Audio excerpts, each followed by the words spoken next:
14 मार्च को फिजिक्स के एग्जाम में आने वाले महत्वपूर्ण टॉपिक्स इस वीडियो में हम डिस्कस करने वाले हैं। इसलिए इस वीडियो को कंप्लीट देखिए और अपने दोस्तों में शेयर जरूर करें, क्योंकि यदि आप इस चैनल को पूरा सपोर्ट करते हो, चैनल को सब्सक्राइब और वीडियो को लाइक करते हो, तो जल्द ही आपके लिए 12th क्लास का बिल्कुल फ्री और डिटेल बैच लॉन्च करने वाला हूं। एक ऐसा बैच जो आपको पेड कोर्स में भी वो कंटेंट प्रोवाइड नहीं किया जाएगा, ये मेरी गारंटी है। आज के जो टॉपिक्स हैं ये आपको कल एग्जाम में 100% पूछे जाने वाले हैं, तो सारे के सारे टॉपिक्स को आपको पढ़कर जरूर जाना है। पहला क्वेश्चन है भौतिक राशियों के विमीय सूत्र लिखिए। तो कोई भी राशि दे देगा और उसकी आपका विमा पूछेगा, तो आपको इस टॉपिक को अच्छी तरीके से पढ़ना है। सभी टॉपिक्स की विमाएं हैं, आपको अच्छी तरीके से पढ़ लेनी है। सार्थक अंक से संबंधित छोटा क्वेश्चन आ सकता है। त्रुटि में आपको ज्यादा पढ़ने की आवश्यकता नहीं है, केवल परिभाषा पढ़ लेना, एक फॉर्मूला पढ़ लेना, बाकी त्रुटि डिटेल में पढ़ने की आवश्यकता नहीं है। आगे परिभाषाएं पूछ ले, जैसे विस्थापन व दूरी में अंतर लिखिए, त्वरण की परिभाषा लिखो, इसका मात्रक लिखो, तो इस टॉपिक को अच्छी तरीके से आपको पढ़ लेना है। यह इंपॉर्टेंट टॉपिक है। कलन विधि द्वारा गति का प्रथम समीकरण, द्वितीय समीकरण और तृतीय समीकरण तीनों ही व्युत्पन्न करना पूछ लेता है।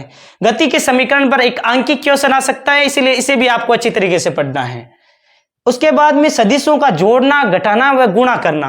दो सदिश दे दिए, ए वेक्टर दे दिया, बी वेक्टर दे दिया, और दोनों का पूछ ले अदिश गुणनफल कीजिए, सदिश गुणनफल कीजिए, इनके मध्य का कोण बताइए। तो इससे संबंधित छोटा न्यूमेरिकल क्वेश्चन आ सकता है, तो आपको पढ़ना जरूर है। सदिश व अदिश राशियों में अंतर पूछ सकता है, कौन सी सदिश राशियां हैं, कौन सी अदिश राशियां हैं, ये भी आपको अच्छी तरीके से पढ़ कर जाना है। सदिश संयोजन का त्रिभुज का नियम और समांतर चतुर्भुज का नियम छपेगा, ये क्वेश्चन पूछा जाता है बार बार एग्जाम में। सदिश संयोजन का त्रिभुज का नियम, सदिश संयोजन का समांतर चतुर्भुज का नियम, तो आपको इसको मिस नहीं करना है। एकांक सदिश की परिभाषा आपसे पूछ सकता है। ऐसा सदिश जिसका परिमाण एकांक होता है वो एकांक सदिश होता है। संवेग संरक्षण का नियम एग्जाम में पूछा जाता है, संवेग संरक्षण का नियम, तो ये भी आपको अच्छी तरीके से पढ़कर जाना है। न्यूटन की गति के तीनों नियम, प्रथम नियम जड़त्व का नियम, द्वितीय नियम संवेग में परिवर्तन की दर आरोपित बल के सीधे समानुपाती होती है। तृतीय नियम, न्यूटन की गति का तृतीय नियम क्या होता है, क्रिया प्रतिक्रिया का नियम, जिसमें ऐसा पूछ लेता है कि रॉकेट प्रणोदन न्यूटन की गति के किस नियम पर आधारित है, तो वो तृतीय नियम पर आधारित है। अच्छी तरीके से पढ़ लेना। घर्षण से संबंधित आपको कुछ परिभाषाएं पूछ सकता है। लोटनी घर्षण, गति घर्षण, स्थैतिक घर्षण किसे कहते हैं, तो आपको ये सारी की सारी परिभाषाएं अच्छी तरीके से पढ़नी है। प्रक्षेप्य गति में पूछ लेता है प्रक्षेप्य का पथ कैसा होता है, तो प्रक्षेप्य का पथ होता है परवलयाकार होता है। इसमें पथ का समीकरण अधिकतम ऊंचाई, क्षैतिज परास और उड्डयन काल, इसका डिटेल वीडियो आपको चैनल पर प्रोवाइड किया गया है, तो आप वहां पर जाकर अच्छी तरीके से देख सकते हो। आगे आपको वर्तीय गति में कौन सा बल कार्यरत होता है, तो अभिकेंद्रीय बल कार्यरत होता है। इसका सूत्र भी ध्यान में रखना, mv²/r होता है। एक समान वर्तीय गति में क्या नियत रहता है, क्या अचर रहता है, तो चाल अचर रहती है, यह भी आपको अच्छी तरीके से आना चाहिए। कार्य की परिभाषा पूछ सकता है और इसका फॉर्मूला पूछ सकता है, कार्य बराबर बल गुणा विस्थापन का। संरक्षी तथा असंरक्षी बल में अंतर पूछ लेता है। संरक्षी बल क्या होते हैं, वे बल जो पथ पर निर्भर नहीं करता है, और असंरक्षी बल पथ पर निर्भर करता है। संरक्षी बल का उदाहरण जैसे गुरुत्वाकर्षण बल है, संरक्षी बल है। असंरक्षी बल में घर्षण बल एक असंरक्षी बल होता है। गतिज ऊर्जा व रेखीय संवेग में संबंध पूछ सकता है, तो आपको इसको जरूर अच्छी तरीके से पढ़कर जाना है।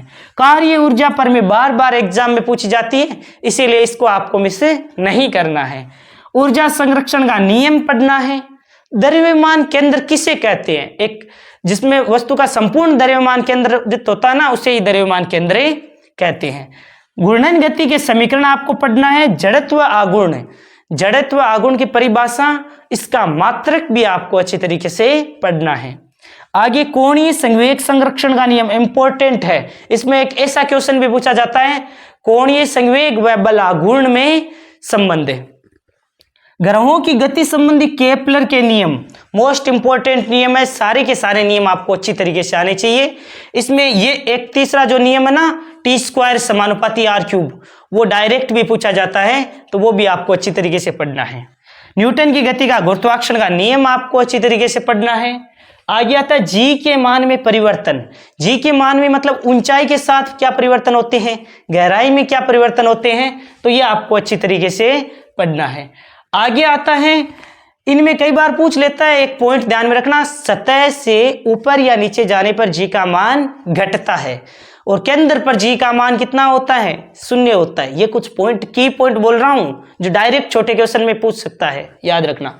गुरुत्वीय स्थितिज ऊर्जा का फॉर्मूला जरूर पढ़ना। प्लायन वेग, प्लायन वेग की परिभाषा पूछ लेता है। पृथ्वी के लिए प्लायन वेग 11.2 किलोमीटर पर सेकंड होता है, तो ये भी आपको पूछ सकता है, अच्छी तरीके से पढ़ लेना। अंडर में 2gr का फॉर्मूला भी आपको व्युत्पन्न करना आना चाहिए।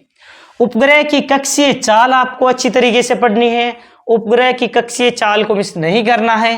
हुक का नियम बार बार एग्जाम में पूछा जाता है, प्रतिबल समानुपाती विकृति, फिर समानुपाती का साइन हटाते हो, एक कांस्टेंट लगता है जिसे कहते हैं प्रत्यास्थता गुणांक, और इस प्रत्यास्थता गुणांक का मात्रक और विमा पूछी जाती है, तो इसको अच्छी तरीके से पढ़ना है। आगे कुछ परिभाषाएं पूछ सकता है, जैसे अपरूपण विकृति है, अनुदैर्घ्य प्रतिबल है, अनुदैर्घ्य विकृति है, इनकी परिभाषा अच्छी तरीके से पढ़नी है। संपीड्यता किसे कहते हैं, इसकी परिभाषा भी पढ़नी है। आयतन प्रत्यास्थता गुणांक के व्युत्क्रम को संपीड्यता कहते हैं। द्रव्य के प्रवाह का सातत्य समीकरण आपको अच्छी तरीके से पढ़ना है।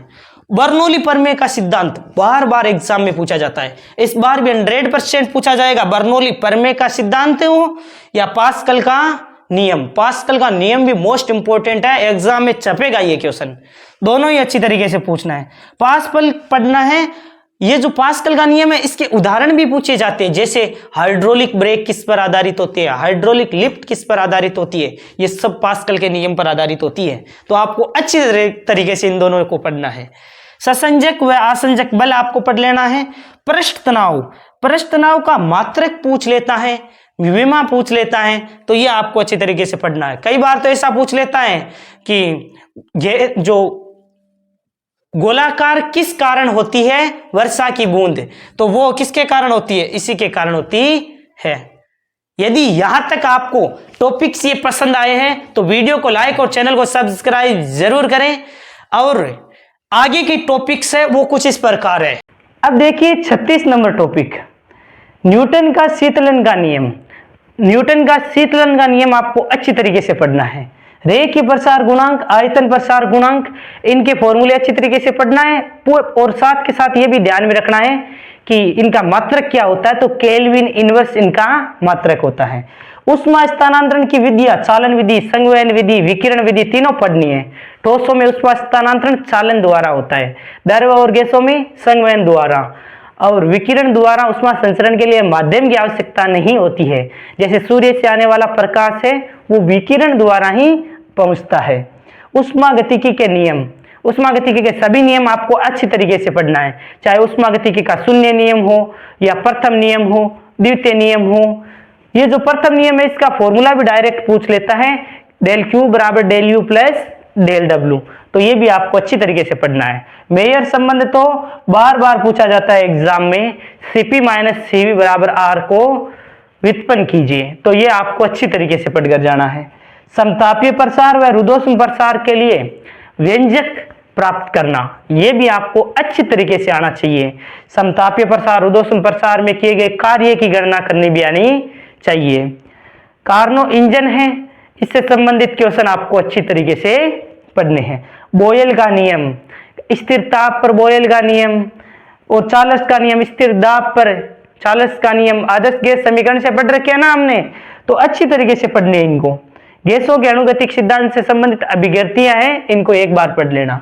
आवर्ती व आवर्तकाल में संबंध है, आवर्ती बराबर होता है 1/आवर्तकाल, तो ये भी पढ़ना है। सरल आवर्त गति एक है ना, इसमें यह भी पूछता है v बराबर न्यू लेमडा होता है, उसमें तरंग दैर्घ्य दे देता है, वेग दे देता है, आवर्ती पूछ लेता है, तो v बराबर न्यू लेमडा का फॉर्मूला भी आपको ध्यान में रखना। गणित के क्वेश्चन जो आंकिक क्वेश्चन है वो पूछ लेता है। सरल आवर्त गति किसे कहते हैं, और एसएसएम में कण का विस्थापन, वेग और त्वरण के फॉर्मूले अच्छी तरीके से पढ़ लेना। अनुप्रस्थ व अनुदैर्घ्य तरंगों में अंतर पूछ लेता है।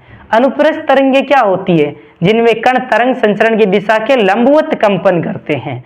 अनुदैर्घ्य तरंगें क्या होती है, कण तरंग संचरण की दिशा में कंपन करते हैं। ध्वनि तरंगे कैसी होती है? अनुदैर्घ्य तरंगे होती है। प्रकाश तरंगे कैसी होती है? अनुप्रस्थ तरंगे होती है। तो इनको अच्छी तरीके से पढ़ लेना। सरल लोलक के लिए आवर्तकाल का सूत्र ये T बराबर 2π√L/G। इसको व्युत्पन्न करना भी आप एक बार जरूर पढ़ लेना, एग्जाम में पूछा जाता है। परगामी व अपरगामी तरंगों में अंतर आपको अच्छी तरीके से पढ़ना है। साथ के साथ परगामी तरंग के लिए समीकरण व्युत्पन्न करना भी आपको सीखना है। आगे आता है निस्पंद तथा प्रस्पंद में क्या होते हैं, और ये भी पूछ लेता है दो क्रमागत निस्पंदों, दो क्रमागत प्रस्पंदों के मध्य की दूरी कितनी होती है, तो वो भी आपको अच्छी तरीके से पढ़ लेना है। सारे के सारे टॉपिक्स जो कल एग्जाम में छपने वाले हैं वो मैंने आपको बता दिए हैं। एक बार इन टॉपिक्स को जरूर पढ़ लेना, और पूरा वीडियो जिस स्टूडेंट ने देखा है वो एक प्यारा सा कमेंट जरूर लिखेगा, और इस चैनल को सब्सक्राइब करेगा, अपने दोस्तों में शेयर जरूर करेगा। Thank you very much for an nice day to all of you. Thank you प्यारे बच्चों।